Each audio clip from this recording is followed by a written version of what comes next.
ada lampu di sini, dan itu ada 4 lampu LED segaris gini. Gunanya, ini udah standarisasi dari Maxford. Semua pemasangan kabel diupayakan serapi mungkin dengan kabel GLAN IP68, jadi nggak ada masuk air. Kemudian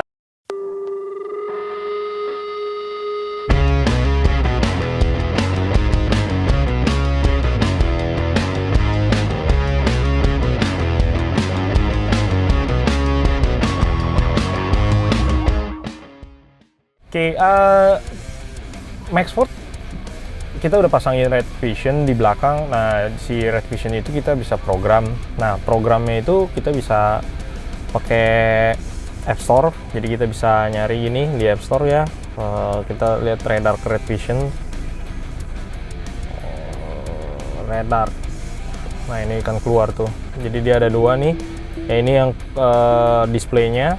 Jadi kita bisa kontrol itu lewat handphone. Kemudian yang Red Vision Control ini, nah ini yang buat kontrol ini, konfigurator, sorry bukan kontrol, ini kelanjutan konfigurator tuh. Jadi Red Vision konfigurator kita bisa buka di sini. Nah ini kita bisa buka untuk kita wiringnya kita mau gimana, mau lampunya di sebelah mana, apa segala macam, tombolnya apa segala macam. Ini kita konfiguratornya dari sini. Nah ini water tank. Oke, ini contohnya kayak gini. Water tank kita pakai nomor 4. Jadi kita bisa channelnya bisa enable. Ini kita mati-matiin karena kita pakai yang nomor 4. Kemudian selanjutnya 5. Kita save. Oh ya, setiap setting jangan lupa save. Saya sering banget lupa. Nah ini setelah ini kita back, kita program. Nah ini kita pakai TVMS display-nya udah connect. Nah ini kita tinggal program. Nah apapun kita bisa program lewat sini. Jadi posisi lampu, tombolnya kita mau pindah-pindahin apa segala macam juga bisa, yang ada di Red Vision-nya termasuk yang di handphone. Nah ini setelah kita program kayak gini, selesai di program, tampilannya kembali ke sini. Nah ini jadi kita bisa otak-atik. Nah ini udah nggak diperlukan. Kemudian kita bisa save nih. Kayak ini di Maxford-nya kita, kemudian ini di Maxford yang di mobil ini Pak Reddy gitu. Jadi kita bisa save nih settingannya, bisa kita rubah-rubah kalau kita punya lebih dari mobil. Kalau kayak saya enak banget, saya tinggal program-program, tinggal copy dari sini, rubah sendiri. Untuk Pak Reddy, customer yang ini, kebutuhannya apa aja saya bisa ini. Nah di mobil yang ini nih kita punya water level. Nah di water level itu kita buka yang Red Vision yang ini. Kemudian di connecting lagi, kita device. Nah ini tankinya tadi kita tutup, dia belum update nih. Ini biasanya kayak ini saya tutup dulu. Buka begini.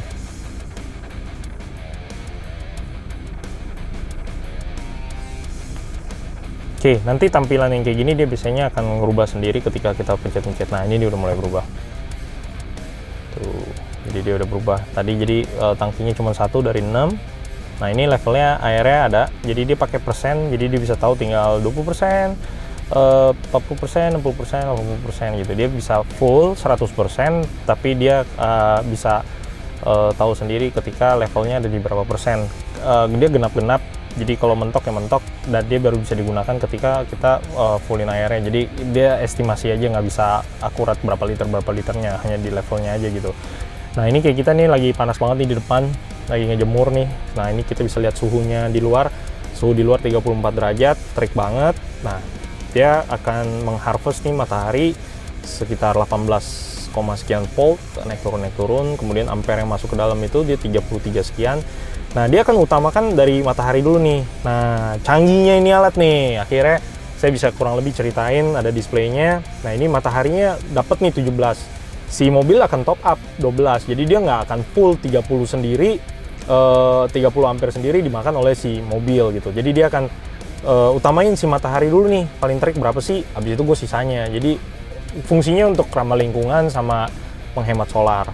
Nah ini dia akan boost di 33 ampere, jadi sesuai ini. Coba, nah kita coba kalau kita gas dia naik nggak? Nah, kita gas aja dia nggak naik tuh. Biasanya kalau alternator kan kita gas kan dia naik, jadi dia tahan tetap di situ. Jadi konsumsi mobil akan tetap sama aja. Nah di sini kita bisa tahu nih. Jadi pemakaiannya ini yang masuk nih 33, sekian ampere. Kemudian yang masuk ke baterai sekian. Kemudian ini dipakai ada kelistrikannya. Nah ini airnya, water levelnya. Kemudian baterai kita tinggal 95%. Naik, baterai lagi ke dalam ke charging. Kemudian ada logo mobil sama itu. matahari. Jadi dia lagi diisi oleh dua, matahari dan mobil. Nah ini mataharinya. Jadi kita udah dapat nih mataharinya sama 6 watt hour. Lumayan, terik banget hari ini. Jadi lumayan cepet nih dia naik terus. Gitu. Nah ini pemakaiannya untuk bisa 1 harian. Nah ini kemudian kita klik kontrol di sini. Nah, kita bisa fungsiin. Jadi kita di dalam mobil nih kita bisa nyalain lampu pintu di kiri, lampu pintu di kanan. Nah ini saya lock karena fungsinya ketika kita di dalam mobil ini jangan sampai nggak sengaja kepencet masih nyala gitu, jadi ini kita lock. Nah ini digital input namanya ya. Nah ini kalau saya matiin, nah dia baru kebuka tuh, jadi saya bisa nyalain lagi di dalam nih. Oven saya bisa nyalain, pompa saya bisa nyalain, lampu samping saya bisa nyalain dari mobil atau dari dalam tenda. Nah, ketika kita nyalain lagi tuh dia langsung nge-lock. Jadi dia ini masuk digital input. Nah ini kita bisa matiin. Nah, fridge di sini kita bisa lock, selalu harus nyala apapun yang terjadi, kecuali kita matikan kulkasnya secara manual. Jadi kita nggak akan, istilahnya daging kita tiba-tiba aduh nggak sengaja kepencet mati, dagingnya rusak, setelah kita jalan berjam-jam baru sadar. Jadi nggak ada kejadian kayak gitu. Oke, ini informasi displaynya, jadi lumayan sangat membantu. Jadi kita bisa taruh di mobil, ya kan, kita bisa tahu oh lagi dicas, air itu tinggal berapa sih sambil jalan kan, mau ke supermarket atau apa, air itu tinggal berapa sih, bisa tahu nih gitu kan, bisa ngisi. Kemudian lagi keisi berapa sih temperatur juga. Nah ini internal temperatur sebenarnya kita bisa taruh di kulkas. Jadi kita bisa tahu bahkan sampai temperatur kulkasnya ada di berapa, tapi dia masih menggunakan kabel. Jadi kita masih mikirin mau dipasang apa enggak karena takut kabelnya kejepit sama itu. Tapi memang dari caranya si radar kabelnya harus diselipin gitu. Oke, jadi kemarin kita mau lanjutin untuk ngebahas apa aja yang kita pakai di mobil ini. Kemarin udah mulai dikit, ternyata mendung, hujan, sayang mobilnya basah. Karena kita udah cuci, udah bersih, kita mau kirim ke customer. Nah, apa aja yang dipakai mulai dari eksterior, jadi ada bull bar jungle. Nah, bull bar jungle ini istimewa, dia 3 loop, dan dia besar sekali. Jadi pipa loopnya ini gede banget. Kenapa kita pilih model ini? Karena kalau kita kita pakai no loop, itu mobil jadi nggak kelihatan lebih gede karena belakangnya udah gede, mobil udah tinggi, bannya udah keluar, dia harus dikasih bull bar juga yang cocok. Nah kemudian untuk bagian lampu, ini adalah produk terbaru dari TJM yang kolaborasi sama Narva. Ukurannya sekitar 8,5 inch, jadi cukup besar tapi nggak terlalu besar, antara 7 sama 9 inch. Oke. Ada DRL-nya di sini, keren, warnanya kuning sesuai dengan logonya TJM, pas banget. Winch untuk solenoidnya kita pindahin ke bagian depan sini, yang tadi sebenarnya posisi ini untuk muter kopling si winchnya. Kemudian controllernya, solenoidnya kita pindahin di sini biar aksesnya jadi lebih gampang gitu. Nah kemudian di bawah depan ada crank guard jungle juga, udah 1 set. Nah kemudian untuk bagian kaki-kaki depan kita tidak pakaikan sway bar Super Pro karena dianggap tidak perlu, karena shocknya sudah king, udah cukup oke. Di bagian belakang kita tambahkan sway bar Super Pro yang hasilnya sangat surprisingly mengejutkan karena memang efek banget.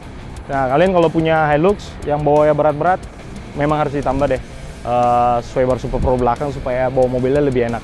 Nah kita juga selalu mengukur ketika ini nggak butuh, ini nggak terlalu perlu, shocknya udah enak, kenapa harus pakai sway bar dan lain-lainnya. Kita selalu pertimbangan itu, jadi untuk ukur budgetnya customer supaya nggak terlalu bengkak gitu kan, nggak semuanya dipasang gitu loh. Jadi kalau dianggap udah cukup ya udah.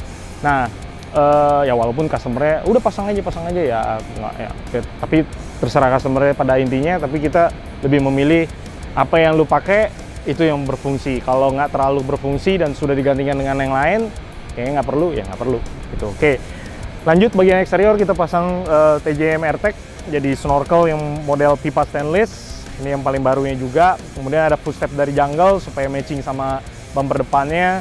Spion kita ganti yang lebih besar supaya pandangan ke belakang lebih jelas, karena kita bawa kanopi yang lebih besar, lebih lebar, juga biar kelihatan. Belakangnya juga kita bawa tire hanger, jadi biar kelihatan lah kalau mundur segala macem. Kita nggak lupa juga kita tambahkan kamera di depan sama di belakang. Sorry, kamera depannya kita nggak pasang di bull bar, tapi kita pasang langsung di spion supaya pemasangannya ringkes sama nggak mengganggu, kena air lah, ini itu udah di depan ya depan. Kalau belakang terpaksa kita harus pasang di belakang dengan posisi ground yang lebih tinggi. Nah, kemudian di atas kita pakai Yakima rugged line untuk naikin indeks slotnya, juga mau ke sun cepernya supaya kan si rooftop tent-nya jatuh di atas sedikit roof rack. Kalau kita pakai yang sistem clamp crossbar, dia akan lebih tinggi, nanti mentok sama belakang. Nah, ini rugged line juga kita ganti, kita bor ke atas. Nah, tips hati-hati, Hilux tipe V sekarang punya 9 airbag. Ketika ngebor ini baiknya plafonnya dilepas, jadi kita bisa tahu posisi airbagnya. Kadang dari pabrikan suka bergeser, takutnya kena bor. Nah, dengan ganti rugged line ini Yakima kita naikin indeks slotnya jadi 150 kilo, jadi punya kapasitas naikin barang dengan beban yang lebih besar. Kemudian kita pakai Darche Eclipse, ini shower tent. Ini dibukanya gampang banget, tinggal dibuka, cekrek, tutup, plug, kabelnya USB langsung masuk ke colokan USB di belakang kanopi. Nyala, mandinya nggak gelap-gelapan, air kita ambil dari Maxford, dari sini.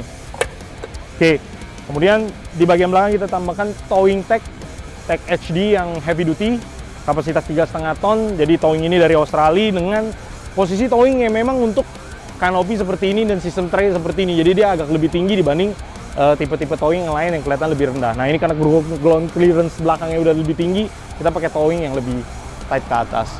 Kemudian tire hanger ada di belakang. Di atas kita pakai Darche Ridgeback yang paling baru, hard case, aluminium. Di atasnya kita pakai solar panel. Akhirnya kita pakai solar panelnya cuma satu dan kecil, karena mahal. Kedua, nggak mungkin terkadang kita ngejemur ketika kita camping, kita ngejemur di mobil atau kita bertenda di lapangan kayak gini. Kalau kita bisa kan cari tempat teduh di bawah pohon atau apa sekali. Jadi sangat agak kurang efektif sebenarnya ketika si solar panel kita taruh di atas tenda. Jadi kita tahu kita bagi pakai solar panel yang kecil aja, nggak terlalu gede, tapi dia mumpunin untuk ngisi ketika nggak terlalu kena matahari pun dia masih ngisi dengan budget yang nggak terlalu amazing lah. Karena kalau yang lebih gede lagi, size-nya juga lebih gede, budgetnya juga lebih mahal. Radar punya solar panel nggak main-main harganya. Nah, kemudian di kaki-kaki kita pakai metode MR101 yang bit ringnya kita cat warna kuning. Kemudian remnya kita ganti dengan DB Australia yang gold. Jadi lebih untuk heavy load vehicle. Jadi dia bantu pengereman. Selain remnya kita ganti, kemudian kampas remnya juga kita ganti dengan yang DBA. Supaya ketika turunan atau segala macam dengan heavy load beban yang berat, dia ngebantu untuk melepas panas lebih baik. Jadi tidak blong. Oke. Setelah kaki-kaki kita pasangkan all-main, per belakang kita pasangin all-main EMU yang rate 600 kilo. Jadi untuk nahan bebannya dia, karena ini berat kanopi kurang lebih sekitar 500 kilo ketika kosong. Ketika full kita berharap ya tambahin 100 kilo lagi. Ya mungkin kalau kurang kita bisa tambahkan airbag man. Jadi kalau misalnya agak kelebihan ketika kosong juga berat. Jadi pertimbangannya memang agak rumit di situ. Oke, ada lampu steady kanan kiri. Nah, ini kanopi kebanggaan kita, Banteng Mas Maxford, adalah produk Indonesia yang kita udah launching dari Februari tahun ini dan ternyata lumayan sukses. Ini adalah customer pertama kita yang masang Maxford sebelum bahkan di launching. Nah, ini jadi sekalian closing, ini adalah produk yang kita banggakan. Kenapa? Karena selain dibuat di dalam negeri, kita ngedesain sendiri. Detail-detailnya juga kita sangat happy dengan karet-karetnya, positif air fan-nya, posisi tire hangernya, apa segala macam. Ya memang walaupun kita meniru gayanya Australia, tapi kita punya desainnya sendiri. Seperti tray-nya ini di Australia rata-rata nggak bikin yang seperti ini. Jadi kita mempercantik bentuknya juga, sekalian menambah fungsinya. Ketika dia lebih lebar, jadi water tank kita bisa isi, ada tempatnya di sini. Hal-hal yang kayak gitu yang kita happy dan kita bangga karena bisa diproduksi di Indonesia. Nah, di sini kita sangat belajar ketika kita bikin produk Indonesia. Beberapa berpikir, harus murah. Ketika kita nggak kompromi sama kualitas, harga itu kan berbanding lurus gitu loh. Jadi kualitas makin tinggi ya harga akan lebih tinggi. Jadi ya kita berharap Indonesia adalah bisa bersaing secara produk. Selain desain yang kita udah pelajarin, teknik apa yang mereka pakai ketika material, teknik produksi, kompromi sama harga secara detail dan kualitas, harganya juga akan tetap mahal. Tetapi tetap jauh lebih murah dibanding kita beli ini atau kita import ini dari luar negeri seperti di Australia. Nah, jadi bukan berarti karena dia produk Indonesia lokal, harganya murah. Jangan salah.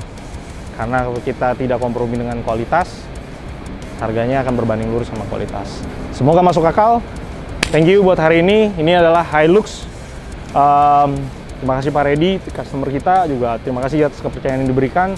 Ini adalah Hilux termewah yang pernah kita kerjakan dengan budget unlimited. Thank you guys.